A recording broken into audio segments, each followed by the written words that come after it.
Today we're talking about that time in World War II when a German officer sank his own submarine by taking a dump. Yeah, this actually happened. But first, an ad. This video is brought to you by Warwood Tools, an American family-owned business based out of West Virginia that's been making sledgehammers and axes for over 165 years. I mean, look at this bad boy. It's a 10-pound sledgehammer made out of 1060 high-carbon steel that was forged using World War II era drop hammers. So next time somebody tells you they don't make things like they used to, just know that Warwood actually does. Back to the video. Ladies and gentlemen, I present to you the Type 7 German U-boat. U-boat just means underwater boat, aka it's a submarine, and the Germans just wanted to use a different name so that they could feel special. But with the Type 7 U-boat in particular, a special name just wasn't special enough. No. They also had to have a special type of toilet. You see, the Germans didn't want to use a septic tank on board for their bathrooms like literally every other submarine ever, you know, because septic tanks made sense and were convenient. I mean, they took up a lot of space and added weight.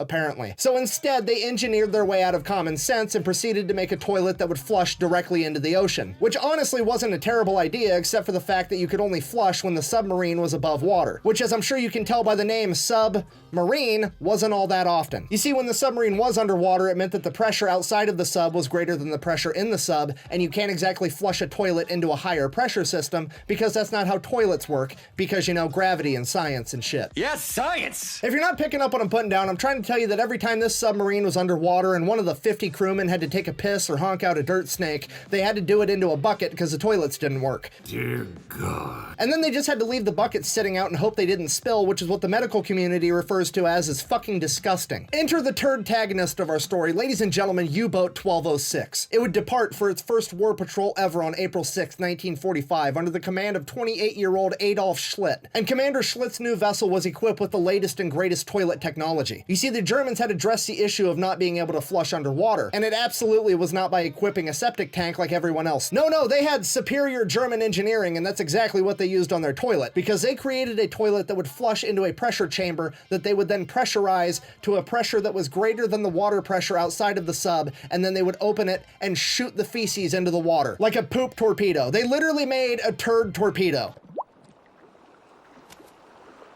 Nice. Which honestly infuriates me on so many different levels. Because A, they're roaming around the seven seas blowing mud all over the ocean floor, and I can't even get a plastic straw 78 years later. Look, I'm not saying I don't care about the turtles. All I'm saying is we need to come up with a compromise where I can pretend to give a shit about ocean animals while also not having a mushy straw halfway through my drink. Secondly, and probably most importantly, this toilet was so complex and it was so vital that it be used 100% correctly 100% of the time that they had to train a new crew member, and his whole job was to flush this toilet. And his job title was, and I quote, the shit man. And that, kids, is probably the best example I can give you of why commas are important, because there is a significant difference between being the shit man and being the shit man. Because one of them means that you're probably a pretty cool guy, and the other one means that all your coworkers are gonna talk to you like this. Shitter was full! Yeah. You checked our shitters, honey? Okay, first of all, having a toilet be so complex that it necessitates its own career path is the brightest shining example of German engineering I've ever seen in my entire life. And secondly, it's important to remember the whole reason they did this was to save space and weight by not having a septic tank. Now, they have a new member of the crew whose whole job is to flush the toilet. He's also gonna need somewhere to live, and he's gonna have to eat food. At best, they're maybe breaking even, and to top it all off, they're also launching butt burritos at innocent turtles. This is unacceptable. Okay, so U-boat 1206 is on its first war patrol ever. 8 days into that war patrol, Commander Schlitt has to take a shit. You can't make this up. So the commander goes in the submarine, does what he has to do, and then when it comes time to summon the toilet guy, whose whole job is to flush the toilet and nothing else, he decides, nah, if anybody's gonna launch this stink pickle at an innocent fish, it's gonna be me. Plus, I'm an officer. I'm smart. How complex could it be? Things promptly go catastrophically wrong, and the entire compartment begins filling with his own feces and seawater.